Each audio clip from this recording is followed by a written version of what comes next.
They say that you're not supposed to have cheese before bed or it'll give you nightmares. Well, I'm completely ignoring this and trying different cheeses before bed to see which one affects my dreams the most. Today's cheese is blue cheese, which was very highly requested. It didn't say on the pack what type of blue cheese though, just blue. I had 3 nice big chunks of it though on some crackers as well, just to be a bit different. Then I went to bed to test the results, and when I woke up, I had had a dream. This one got kind of crazy in the end. It started off with me just going to Tesco.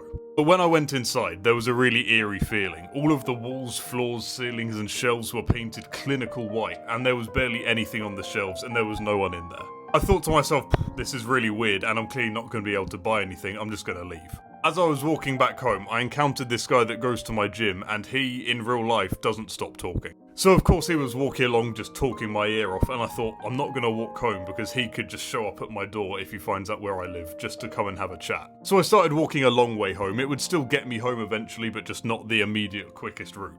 It did not take me home. I ended up at Thorpe Park. I didn't really think anything of it in the dream either, but there was another Tesco at Thorpe Park, and I thought, I need to go in this one to see if it's the same as the other one. As I'm walking towards Tesco, I noticed to the side, there are about 30 people, big group of them, balaclavas, ski masks, puffer jackets, tracksuits, massive group of roadmen. And as I'm walking towards Tesco, one of them locks onto me immediately, comes over to me. He says to me, "Yo, my bro, have you got the time?" Meaning, get your phone out so you can check the time and then I'm gonna steal your phone. While he said this, he opened up his jacket to reveal a massive zombie knife inside too, so I thought, well, there's not really a lot I can do now. My thought process was, even if I'm able to take him on or catch him by surprise before he reaches his knife, he still has 29 friends over there.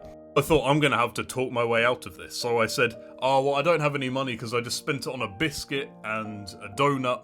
I have no clue what that means, but in the dream it worked, because he went, yeah, no worries. And I thought, well, okay. And then I walked into Tesco. But when I got inside Tesco, it was the complete opposite of the first one that I went into. This one was massive. It was like Westfield. It was a huge shopping centre. So I went to the food court, got some food, sat down, and then as I was eating, 4 people sat down at the same table as me. I didn't really think anything of it at first, but then they all started throwing their food at me. I was getting really angry at this point. After the encounter I just had outside, and now these people, I was getting so fed up of people thinking they could just do whatever they want. So, one of the people throwing the food, I grabbed his hand, I grabbed my fork, jammed the fork in his hand. Second guy, grabbed a massive handful of his fries, slammed them in his face, broke his nose, it was all like bleeding.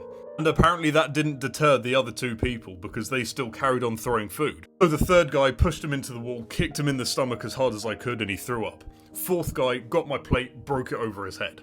And then this guy from school that I haven't spoken to since I was like 15 came over and gave me a candelabra, just out of nowhere, and that was the end of the dream.